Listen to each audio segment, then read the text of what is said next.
Good morning and welcome to WNHH-FM's Dateline New Haven. I'm your host, Paul Bass, inviting you to look behind the headlines on the stories that make our community tick.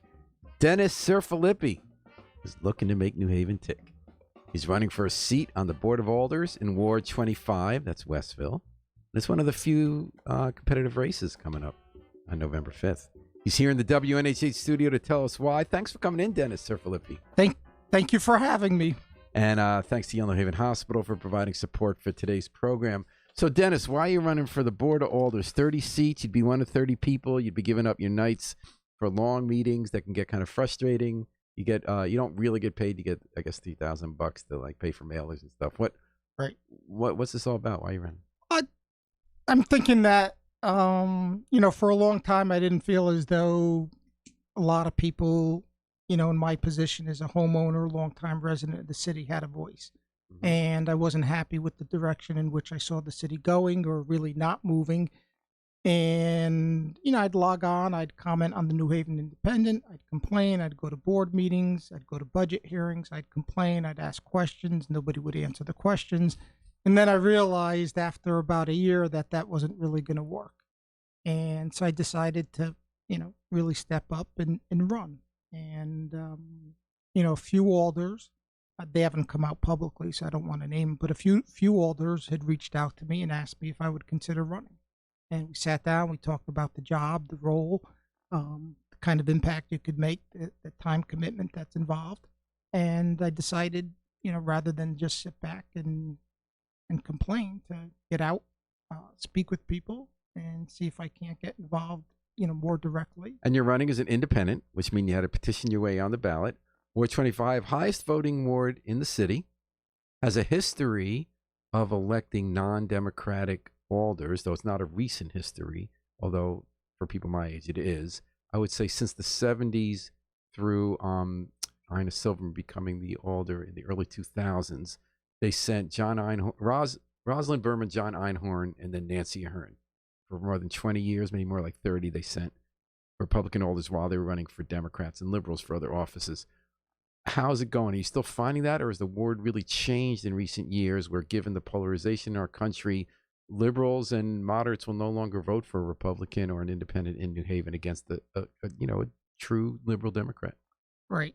I think, my understanding of the history in Ward 25 is exactly what you say. I mean, for a long time, for most of my life, my favorite car bumper sticker in '84 was Reagan, Morrison, Dillon. Yeah, that's quite the mix. Yeah. Bruce Morrison went into Congress specifically to punk Ronald Reagan. Mm-hmm. Yeah. Well, one of the reasons I decided to run as an independent, when I moved to Ward 25 from Edgewood, I had to change my license, the address on my license, and the opportunity came up to change your voter registration. And I was thinking about getting What had you been? I had been a registered Democrat up until, I was 55. And then when I saw everything that was going on at the national level, the divisiveness, the anger, the hate, and sort of how the extremes on both sides sort of grabbed a hold of the megaphone, I decided I'd register as non-affiliated so that if I did run, I could run as an independent. You still could, even if you're a Democrat. Oh, is that right? Yeah. Okay.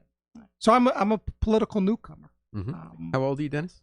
I am 56. And what do you do for a living? I am a CFO for startup companies. So I help early stage, mostly technology and software companies, manage their finances, prepare the financial models. And it's only a year you've been living in Alden Street. About a year and a half. I bought the house 3 years ago. It took me more than a year to fix it up. And then we moved in, in June of 2018. And you have a family? You said Well, yeah. My mom has moved in with me. My dad passed a couple of years ago. She's on an age and needs a little bit of help. I've got a 14-year-old daughter, and the boss of the house is Ginger the cat. Ginger the cat. Okay, now Ginger registered. No. You got a lot to learn about New Haven politics. But it is New Haven. Yeah, I know. Okay. And it is Dateline New Haven on WNHH FM, 103.5 FM, live streamed at newhavenindependent.org. We got Dennis Serfilippi, independent candidate for Alder in Ward 25, the Westville Flats. So, Dennis, you said you were before in Ward 24 in Edgewood neighborhood. Is that where you grew up? Yes, I grew up. Was it Maple Street, if I remember correctly? I grew up on the corner of Elm and Brownell. Elm and Brownell. That's a nice area. It is a nice area. It's changed a lot. What made you leave? A lot of things made me leave. I needed more room. My daughter needed her own room, and we had really 3 generations living in the same house: my parents, myself, and my daughter. And it was too crowded for a 5-room flat. Mm-hmm. And then the neighborhood also started to change, and the neighborhood in Edgewood when I was growing up was very similar to the neighborhood in Westville now. There were a lot of long-term residents, mostly homeowners. Nobody had fences. You could see from one end of the block to the other. It's not true that nobody had fences. Starting in the 90s, Rabbi Greer bought 100 properties, all of which had the same fence, which was large and opaque. 8 feet, yes. Yes. By that time. But when I was growing up, it was... I see. That's true. You grew up in the 60s. I grew up in the 60s and 70s. And, the neighborhood was full of kids. There were local schools. And the community was really built around the schools. And people knew one another. And then over time, the neighborhood started to go down. The old-timers passed on, the long-term residents moved out, and absentee landlords moved in, purchased the 3-family houses, and... I love those 3-family houses. They're beautiful inside. Yeah, they really work, especially if someone owns the house then rents them. So the neighborhood did bounce back a little, didn't it, when Rabbi Greer kind of... It did. Stabilized it until his synagogue fell apart in recent years with the sex abuse? Mm-hmm. It's been a tug-of-war for the last 40 years in Edgewood. And it goes back and forth. And more recently, there's been a number of shootings, which trouble me. There was a shooting on Hobart, one on Pendleton, and West Park. Yesterday on West Park. So with my daughter being younger, my parents being on an age. And had you done much activism until a few years ago? No, none. So the first time you came on our screen of The Independent was when you were still living in that neighborhood, and some cop lost it on traffic duty, and you filmed him wanting to arrest you because he wasn't doing his job when your mother was trying to back out of a car, your elderly mother, back out of the driveway. And then he took your camera. And then he also he arrested you for filming him, which is a real sore spot at The Independent because we have all history of those cases. Yes. And it's been our crusade. And then they, of course, covered it up. And then you did a trial. So we covered this whole thing. You really fought the system. You said this is wrong. You took it all the way in court.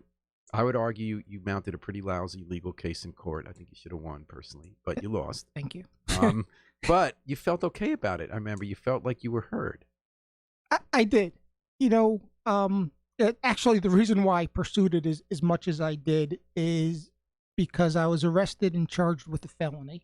Wow. And the bond was set at $50,000. Whoa, just because you filmed some guy. Well, the argument was that the police officer who tried coming into my house injured his thumb as he pushed his way in. Yeah, I know. Right. This was total lie. We wrote many stories in The Independent. It was total overreach. The guy then was leaving the department for another department. Then they wouldn't hire him in the other department because of what he did to you. And right. He had some other cases. And now he's back on the force and doing a pretty good job, by the way. But hope he learned from it. But well, I hope so. Everyone makes mistakes. And that's the point in pursuing it, because by and large, I support the police. I go to the CompStat meetings. I've met a lot of them. I think they're very dedicated. It's a very tough job. If you go to a CompStat meeting, which are open to the public. And that's what they do, the data sharing Thursday mornings at 1 Union Avenue Police Headquarters. Mm-hmm. You walk out of there a different person. I mean, I see the stress on their faces. And the brass is totally committed to the city. So I've got a It's lot like of good anything things. with city. When people always trash city employees, most of them work really hard. They're really good people, and they're working public interest, and they're working without a lot of resources. I've met so many different city employees, whether it's down at Public Works or buildings, when I fixed up my property on Alden Avenue, and they are. By the way, did you end up getting convicted of that felony? No, they dropped the charges because the state dropped the charges. They realized what was going on. Right, But you still had to schlep to court and have this hanging. I had to schlep to court. Get a lawyer. I had to get a lawyer. That's what they always jam you up when they just decide they want to get you. Exactly, and then it's expensive, and so most people in the city wouldn't be able to afford to do what I did. So did that get you started on the road to activism? Not the incident, because I've always supported the police, and I still do. But what it did is it made me realize the impact that a small group of people or one person can have on the city. And so, if you go through the New Haven Independent, I was reading all the comments when you covered the story, and Chris Peak did a great job. He was there every day. He wrote extensively about it. And I started reading the comments, and I realized how clued in everybody was in the city and how many people really love New Haven and how it's the best city around. It is. It is the best city around. And so that got me thinking that, there's an opportunity here to have a voice in the city. There is. Even and though Dennis, there's you're doing this before running for Alder. In the last year and a half, you've almost single-handedly had forums on dirt bikes. You've worked with police. You get networks of people going online. But you've had public forum, very well attended, where people talked about solutions to dirt bikes. Not an easy one. We'll get to that a little later. You also been involved in budget stuff. Yes. You talked about the fire union contract. You read it, and you decided it was a bad contract, and you tried to raise a lot of attention on that one. Crimes in Westville. You've moved to the Westville Flats, and when we talk about Westville Flats, we talk about before you go up the hill on Fountain and Whaley, where you're talking about Edgewood Park, basically to Forest Road on one side, and then Whaley Avenue and Chapel Street, a little past Chapel. So, what have you found in doing that work? You use the web a lot. I know. Well, you help startups and tech, so you know the web. Yes. You use the web as one citizen to get other people who care about an issue like break-ins into cars and houses in Westville, like dirt bikes, like the budget. What have you found works and doesn't work when you do that kind of organizing? I think you need to give people plenty of notice if you're going to have a meeting, and you really need to put it on as many social media outlets as you can. The New Haven Independent, See Click Fix, your personal Facebook, and then Nextdoor. Nextdoor, I unsubscribe from Nextdoor because that's an ugly site. It really is. And basically people are just complaining, although what cracked me up is that last week you revealed when they want to do the Westville Bowl for music, the tennis center become the Westville Bowl, you did a survey, and Nextdoor is the crankiest, most complaining takes place. So usually it's a place you go if you're pissed about something, not you love New Haven. Mm-hmm. And yet you had this survey where overwhelmingly people wanted live music, including me, by the way. I'm really happy it's coming. And what was stunning about that was that a generation ago, Westville drove out live music. We had concerts at the tennis stadium that were wonderful. Before that, Paul McCartney was going to come. And people were saying, we don't want the traffic. We don't, even though some people make money, have parking at their house. And do you think Westville's changed that you did that poll in Nextdoor? And I actually thought that was significant that so many people wanted it.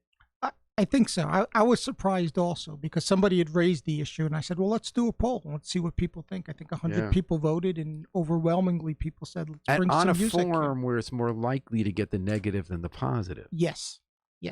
So are you for it too? I'm totally for it. I remember when the Eagles played the Yale Bowl in 1981. I couldn't go because I was working at Ben Smith Pharmacy, but I drove by. I remember Ben Smith Pharmacy at Edgewood. Yep. Oh, so you walked to work there. That was a great place. I walked to work there, and I drove a van delivering pharmaceuticals. Oh, wow. Patricia Kane says Dennis demonstrates how effective citizen action can be. I hope he wins political office, but trust he'll still be pushing on issues if he doesn't. Thank you, Patricia, for listening to Dateline New Haven, 103.5 FM, live, SteveNewhaven.org. Dennis Serfilippi running for Ward 25, Alder. You also challenged Mayor Harp at forums. You've been kind of a thorn in her side. Do you feel she's not doing a good job, or I think she's done. I think she thinks she's done some very good things. I think the decrease in crime and the youth stat. I totally support. I think she surrounded herself with some poor choices of people. I think the optics, some of the optics of that don't help her. But she's had 6 years, and I think in 6 years you're going to have some good and some bad.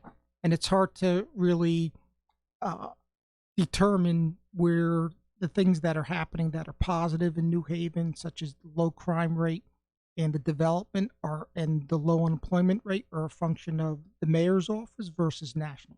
And so, and you just don't know. Whom are you supporting for mayor? I'm voting for Justin Elicker. So I posted a comment the other day on the New Haven Independent when I. And thanks for using the Independent. Yeah, I love it. I think it's a great forum. I wish more people would use their real name. Yeah, I do too. Because I think it keeps you honest and it keeps you more civil. Accountable. But I attended the Democratic Unity meeting on Sunday. Yeah. And you covered it. In fact, I saw you there. And afterward, in the write-up, I heard that Unite Here was not endorsing Justin Elicker, but they were supporting him. And I said, wow. No, individual. The significance of that is, Dennis, that they were the biggest group pulling the vote for Toni Hart. Okay. So she lost the primary by 2,000 votes. The group that got her more of those 5,500 votes than any other group actually is no longer working for her.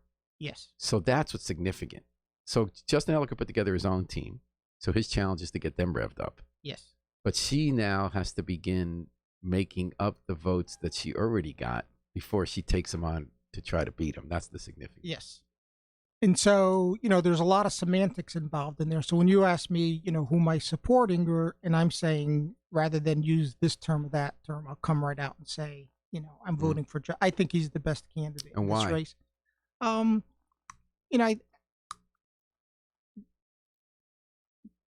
Well, that's a good question. I think by the way he organized this campaign, it tells us that he's well organized. I think he has a good vision for the city. He's got a lot of energy. He's a bright young man, and he's committed to the city. Right? He's committed his family to the city. He's putting his daughters in the public schools, and I think that says a lot. Joshua Van Hosen, he's a Republican candidate, Ward 26. He's listening. Thank you for listening, Joshua. He has a question for you, Dennis Serfilippi. What is your take on the recent story of police reports not being properly filed by some officers? And if elected Alder, do you believe an avenue exists you can help address such issues? Thank you. Joshua is referring to a story reported last week that we're talking at least something like 400 police reports in recent years were not filed when people had incidents. A lot of them were minor, but they still matter. Accidents, burglaries, thefts. And then some of them very serious, like domestic violence, that were supposed to end up with arrests. So the two-part question from Joshua is, what is your take on it, and what could you do as Alder? Yeah, so my take on it is that I think the overwhelming majority of those 225 were by one officer who has since but then there's another person who I think had 60, another with 40, and then there were 11 overall. Yeah, I think it's unacceptable, and I think the police brass will be the first one to come out and say it's unacceptable. I think for the person who decided not to write 225, police reports, in my opinion, that's time theft. When you charge an employer for something and you don't deliver on it. So I think we should go a little bit further there and ask for restitution. We're a poor city. We can't afford to have the police we need, the number of police that the city actually needs. And so when somebody violates the trust like this, they ought to pay for it literally. What can an Alder do? I think what the Board of Alders needs to be more aggressive with is the operational audit. So 3 or 4 years ago, FRAC came out and said, listen, we need an operational audit of the fire department, the police department, to understand what the proper staffing is.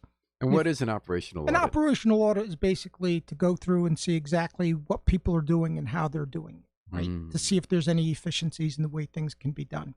And if you push on that, some of these things would come out, right? As somebody who's... And would this be independently done from outside? It should be independently done. My worry is that when the RFP goes out, especially with the fire department... Request for proposals. Yeah, when the RFP goes out with the fire department, that the fire department union is going to have their fingerprints all over it. And they've got a different agenda than the taxpayers. And it also costs. So you're against tax increases. You have promised you would never raise taxes. Where's the money come from to do an operational audit? Well, the operational audit that was already approved was approved by the Board of Alders within the last budget, and I think it's about $30,000 for each for the police department. Oh, so it is going to happen. Yes, it's supposed to happen. I'm not sure where it is or if the RFPs have gone out. But I think your idea is that this emphasizes the reason that we need to do it. Exactly, and the other reason why we need to do it is because a lot of the calls that go into the police respond to are not serious police calls. And so I've sat down, I've had coffee with a number of police, people on the police force, and I asked them how many calls are really, are not police calls, and at least 30% aren't. So if you have a noise complaint on a Saturday night, you're not getting a police officer. So what should you do with the noise complaint? I think there's a certain number of calls. We need to go in, analyze the call data. I filed a FOIA asking for it. No, what I meant was, what should I do if there's a loud? Well, you still need to call the police right now. And what I'm saying is, I'd rather find other ways. I'd rather free up the police officers, and use less expensive city labor to address it. So maybe somebody from Livable City Initiative goes out. They can enforce the noise ordinance. Go out and say, listen, we've got a noise complaint. I'm giving you a warning. If I need to call the police are going to come, and it's going to be automatically a fine. So Nextdoor, my concern with Nextdoor is I think it's racist. Nextdoor.com. Yeah. Nationally, Oakland, California, that was a big thing there. But all sorts of exposés. Basically, it ends up being white people being very upset when there's someone black walking in their neighborhood, often turning out to be people who live in their neighborhood. And it's sort of the worst of social media. Mm-hmm. It brings out the fears of the other and the clannishness as opposed to communal problem stuff. That's just my take. I'm giving you an opinion then as I'm one person. No, I think it's an ugly, toxic site. Okay. When was the last time you... I went 2 years ago because I saw this one's heading in that way. I didn't want to be part of a neighborhood. I live in your neighborhood, which I love. And I did not want to be part of a scare brigade. I would encourage you to come back in and at least spectate for a little while. I've learned so much about what's going on in the neighborhood, and listen, if you want to find, when I updated the house I bought, I used all New Haven labor. Oh, and so you did it through Nextdoor. Well, I didn't do it through Nextdoor because I wasn't in that ward yet, but I did it through channels that I knew because I wanted to keep the dollar circulating within New Haven. Yeah. But when somebody needs somebody now, they'll go to Nextdoor and ask for somebody to fix their garage, an electrician. So you're saying it hasn't happened in New Haven the way it has in other cities in the country? I think New Haven is a lot more open-minded. There's been some of that, but there's also been people who've come out and said, listen, you can't do that. Right? And there was concern about that during the public forums about crime, because there's an uptick in crime in Westville. Yes. So people are freaking out. It's very real that there's a real increase in thefts from cars and houses. There's not a real uptick in violent crime. There were a few incidents, but you get those like I got held up at gunpoint in 2008 outside my home. Wow. But, there was some kids who were coming in and they caught them. And then that doesn't happen for years. I think it's a safe neighborhood. I think you get waves and once in a while stuff happens. But this property crime thing is real. That's gone up. We have to deal with it. And there was some concern that some of the public meetings people wanted like armed guards, private guards, that then they think that would create the kind of neighborhood we don't want. What's the right balance? Listen, I don't think we need the last thing I would advocate for are civilian patrols. Mm-hmm. I think even private patrols where you have sort of like a rent-a security guard like you see driving around the parking lots at Stop and Shop, I think that even gets a little scary. I think the solution for Westville is part of District 2. There's 10 police districts in the city. And as part of District 2, it also includes the West Hills where there's public housing. The majority and West Rock. And West Rock. And the majority of the violent, more serious crime happens in those areas. And so as a result, most of the police are staged in that area when they're waiting for another call. And District 2 is geographically one of the largest districts. I think probably one or two with the East Shore and Quinnipiac. And also, East Shore Quinnipiac is one, which they want to divide into two, and East Rock, New Hallville, Cedar Hill. That's one district with two separate management teams. Okay, and so what I think is that, for years, Westville didn't need the help.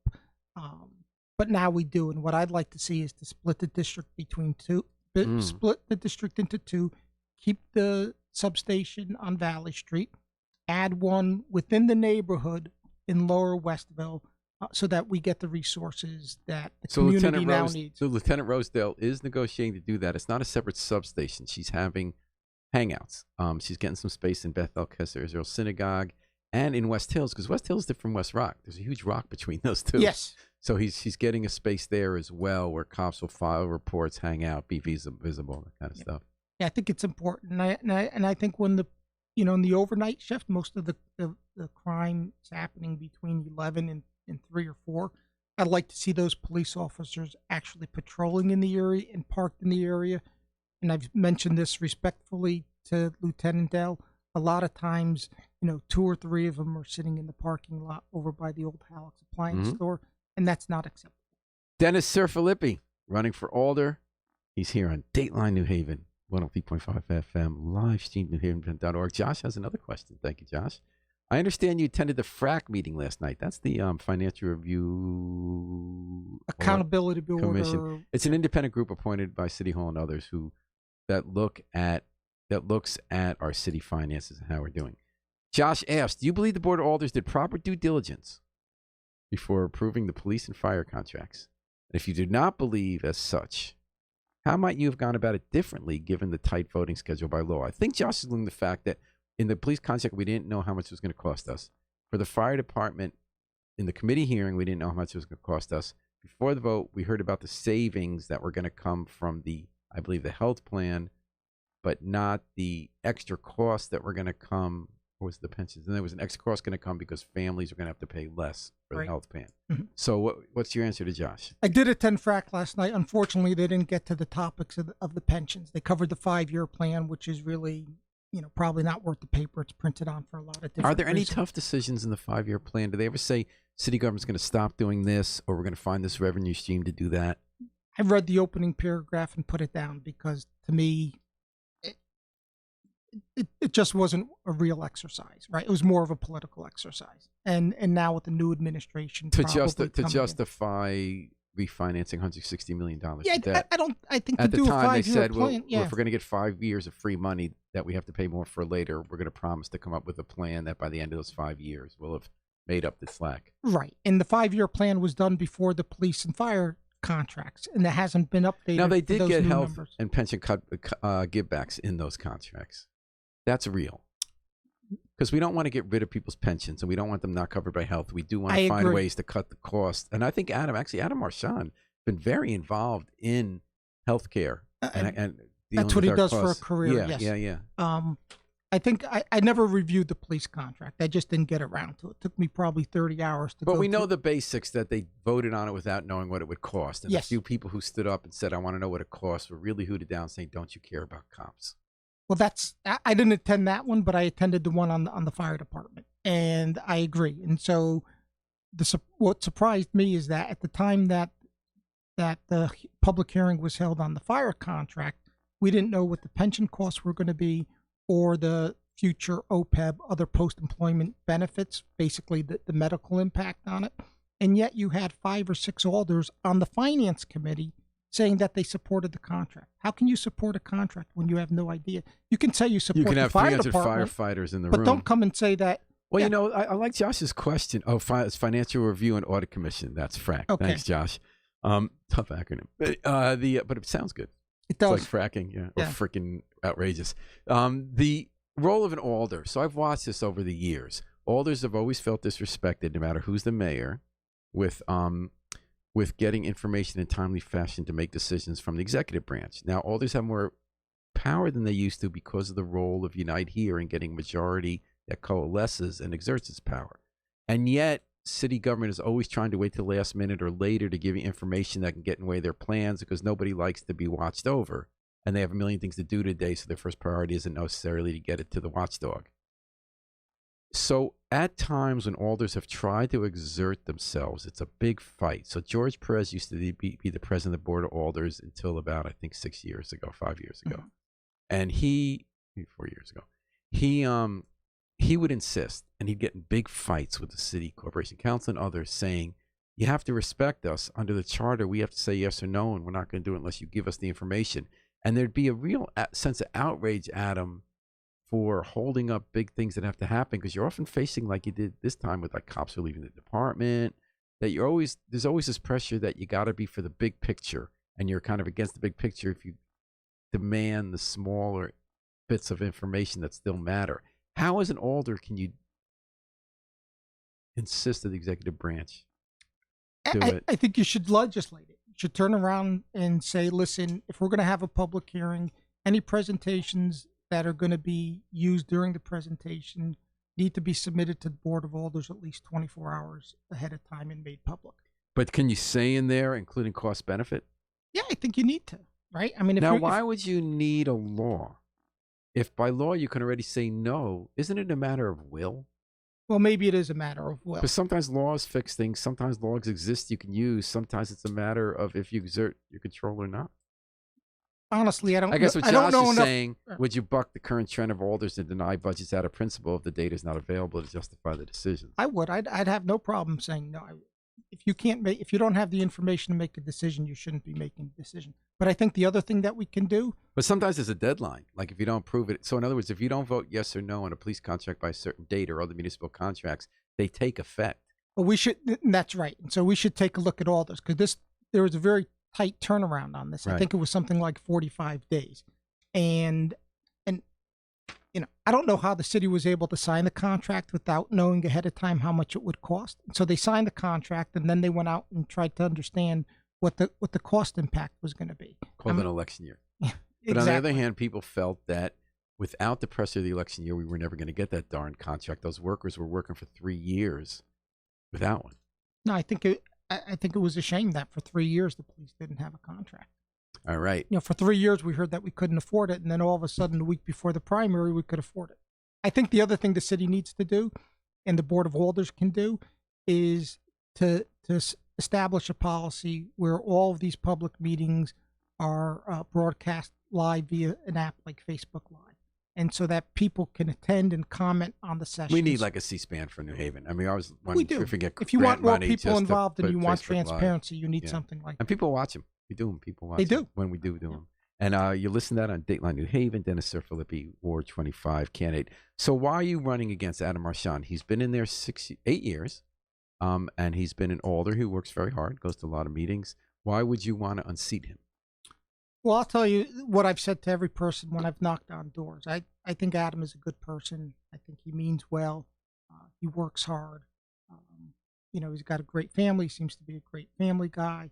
And, he's always presents himself well. He's well educated. He's well dressed. But I think politically we disagree.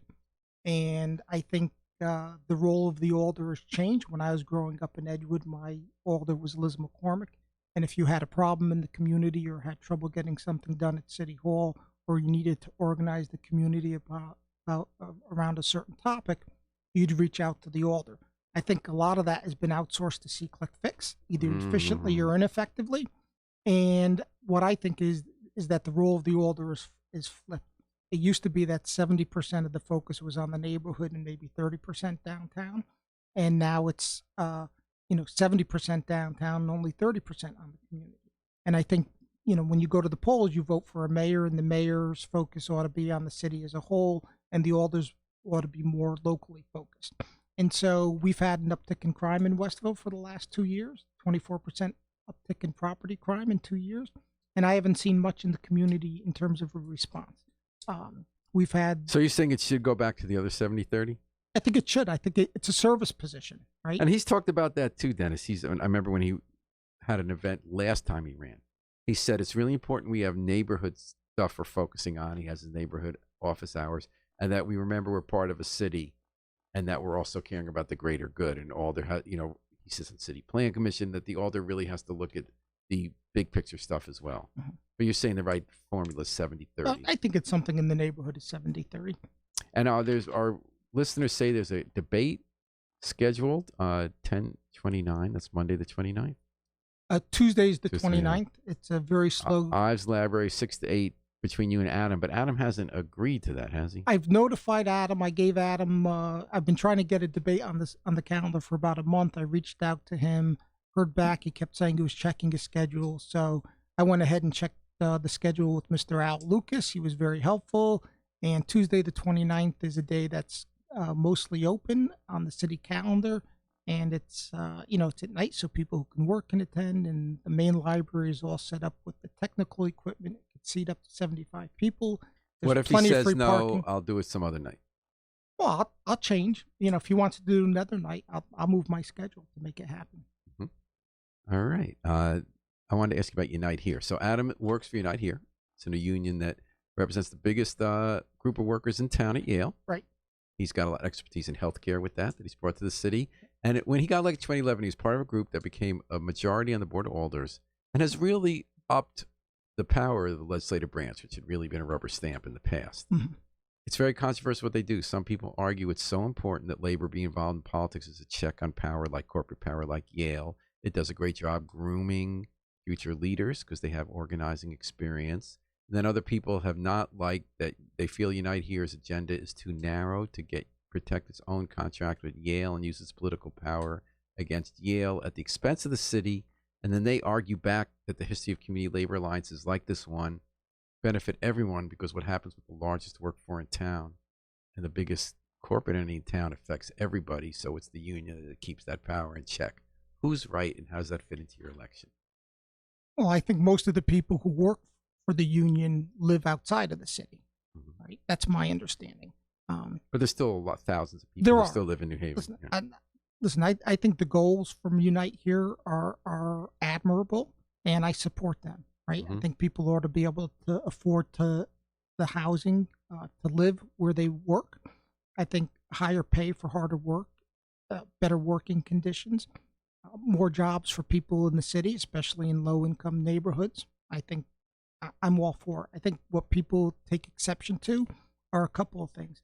The fact that the number one agenda for the Board of Alders seems to be Unite Here as opposed to the city in total, right? Mhm. And are those different agendas, I guess is the question. Well, I think there's some overlap, right? So if you do the Venn diagram, there are different agendas, but there's a lot that's in common, and that I think people don't take exception with. I think What would be an example?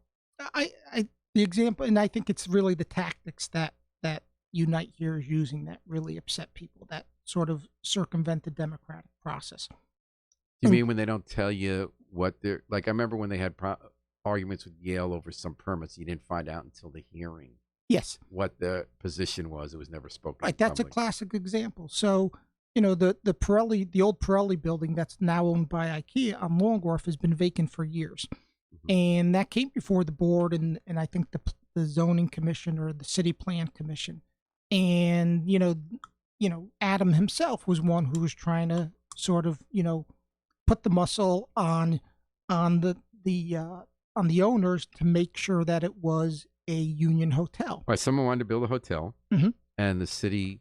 You can't say we're not going to give you zoning or approval or city site plan approval based on a union because that'd be illegal. But you can wink and kind of say it is. But the argument there now, Mayor Tony Harper said, I agree with you not here. You should not build a hotel in New Haven unless it has a guaranteed union, because what's the point of bringing the jobs if they don't pay a living wage? And other people said that that's illegally and mixing two different kinds of issues that hurt our growth of our city, that it builds our tax base if we get vacant problems into hotels. Then other people say back, you can do both. If you look at the Route 34 hotel they just broke the ground on, that's going to be a union hotel, and they got someone. It took a little longer, but it's both going to have the well-paying jobs with union protection and tax base. Well, let's see if they survive after it's built, right? So Right. the argument for the Pirelli Hotel is that the La Quinta down the street isn't, okay? Right. And so how do they compete when they're right next door with I higher think by labor? making it a boutique hotel. Maybe. But I think, when you do that. So if they can't compete, so what should you do? If you want to make sure the jobs you're bringing in pay a living wage. Well, I want to make sure that the jobs go to people who live in New Haven, first of all. And so by making it Union Hotel doesn't automatically mean that the people who live here are Right. getting the jobs, right? To me, that's first and foremost. I'd rather have a building that's been vacant back on the tax rolls, providing jobs to people who are in New Haven, rather than no hotel at all. And that's what happened in part at the Courtyard Marriott on Howe and Elm, right? Frank Douglas came out and started to put all these demands on Courtyard, who wanted to put an extended stay there. Right. And so putting an extended stay hotel on Elm and Howe would have been great for extending downtown, improving Elm Street. I was living, 13 blocks away. That area is always filthy. So this is the classic case of local versus how local trends affect us. National trends affect us locally. What can we do locally to affect those national trends? So again, there are two sides to this argument, right? So some people say it's important that cities in general don't allow hotels in unless you pay a living wage. So what's the point of having them come if you can't It provides jobs we can't live on. And other people say they're realities of the economy. That's what you seem to say. La Quinta's there. That property's going to be vacant anyway, so it's better to have them anyway than to have nothing. But the state is addressing the livable wage, right? We've got a plan in place to get to $15 an hour. Mm-hmm. Okay, and I think the flip side of this is we need a better educated workforce as well. Mm-hmm. And so, and some of these jobs are going to be better paying jobs, right? The managerial positions are going to be higher paying jobs. And how about the Duncan? Did you agree with the? Oh, the Duncan, I thought was a travesty. What Cyril Locke and the other members in the city was sued as a result of it. Yeah. Right. And now there's an owner who I think is not a big time developer. He is. He's out of Chicago. He's got a very successful. In many major cities. But for years, that space didn't have any dedicated parking spaces, right? Oh, no, they made up that issue of not approving it for parking because the thing I couldn't figure out. Right, they made it up. And we so know what the real issue is, and it's a very honest argument with two sides. The thing I never figured out about the Duncan is the word we had is that he actually agreed to a union, and they still were against. I didn't know what that was about. I don't know either. So what about transparency in general? How are you pushing that in your that's campaign? A good segue. And so here's what happens, Paul.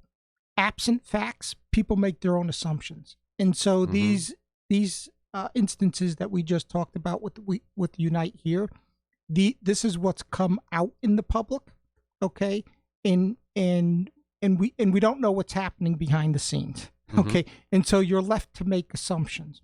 And so when you have people with sort of another agenda and it's not out in the public, you wonder what's really happening behind the scenes. And so you need more transparency. How would you get more transparency in government? I think you need to put the financials online, the checkbook online. So you support Ellicker's checkbook online? Yeah, I've been saying it for the last 3 years after I've been going to the FRAC meeting. I think you need to put the checkbook online. I think you need to put all co-executed contracts online. What does co-executed mean? Means the final agreement that's been signed by the city and whoever the vendor is. So instead of people having to jump through hoops to FOIA it, if the city has signed something, let's put it online. There's MOUs with the fire department union members, the president and the vice president, that give them special privileges, work hours that haven't been made public. Okay, in the law. What about the way the alders conduct business? Now, under law, which I've never understood this loophole, the whole board of alders, if they're all Democrats, can meet secretly as a Democratic caucus, and that's where they do their real arguing out issues. Then they have to do a public caucus before a meeting where they really just pretend. They say, okay, this is on the agenda, bye. Right. And the public doesn't get to hear it. But other people say it's important behind the scenes for legislators to be able to talk privately, to negotiate and compromise without sort of grandstanding for the public. But then the board of alders have a meeting. You never understood why they voted for something. If once in a while someone like Evelyn Rodriguez once, as an alder in the Hill, tried to speak up against something, and there was like outrage by the people who ran the board, and they just shut her down. What should we be having more debate, or is that just long meetings that aren't necessary? I think you need more debate. You need more people involved in the process, but to get more people involved in the process, you need to make it easier. So I'm not sure where the people should meet behind closed doors. If I don't know what the rules are. I'm not that familiar with them. The idea is like, Tip O'Neill and Ronald Reagan and others, they could like make compromises and still stand for what they stood for, but govern if the cameras weren't in the room. That's important sometimes to get to a compromise. But other times people say we really don't know what's happening in government. All of a sudden an amendment comes out at the last minute if something's controversial. You have no idea why it's there, and then it's just voted up and down. Like I remember Yale saying we have not even seen this thing you just presented last minute. We can't even comp it, and now we have 2 minutes to talk and we're done. I see. I think more transparency is always better. I don't know if there's an easy solution to that. Okay. But you're saying, well, how about having people who aren't Democrats being on the board of alders? Well, hopefully there will be some. But is that part of what you're saying? That you need that people who aren't in the one party? Listen, we have a one party system right now in New Haven, and I don't think it works to the benefit of the residents or the taxpayers. And even in Ward 25, where I am, the Democratic Town Committee, none of that information is public. There's no website. There's nobody to contact. I think if you want to get involved, you sort of have to really make an effort. I think we should make it easier for people to be able to get involved. All right. So how would they get involved in this campaign? Do you have any, do you go around and make a list of your supporters and rank them 1 to 5, and then have a computer program that has them listed, and then knowing whom to call on election day to bring them to the polls? Yeah, I think that's a little bit too involved for me. So you for, don't, for you, don't one you, haven't, person. you haven't done the 1 to 5. I've done a little bit of it, but How many votes do you think you need? I imagine if we had 1,000 people vote in the primary, then we're probably going to have 12 to maybe 1,500 in the general. So you need 601. You need probably 600 to 750, which is a lot of votes. Have you identified who that's going to be for you to win? Do you know the name? Do you have a list of names with 600 to 750? I don't have a list of that many people. So I've knocked on all doors. I have a list of likely voters. A lot of people locally don't want to speak about local politics. In fact, the first group of people, and this was unfortunate, the first group of people who I met with invited me over for a meet and greet. I did most of the talking, and at the end, I asked them to sign my nominating petition. They said, "Oh, we can't do that." I said, "Well, why not?" I said, "You support me. You're unhappy with Adam." And, to a person, they all said, "Well, listen, we do business with the city, and our contracts would be at risk. Or we know Adam, we don't want to offend him." Other people just felt as though that they would be ostracized by neighbors. Okay. And so I thought I think you can have a civil, open, honest discussion with people without, being that worried about it. All right. And a final question from Josh. Thanks for your question, Josh. Speaking of C-Click Fix, after talking with alders, I find it's an underutilized tool by both the board and by departments. Elected alder, how would you go about making sure we are fully using a tool that we sink a fair amount of resources into? I think, and I've, talked about this on Nextdoor and on the New Haven Independent. What I'd like to see, and I FOIA'd information to try to find out how many outstanding issues there are with things like, tree trimming, et cetera.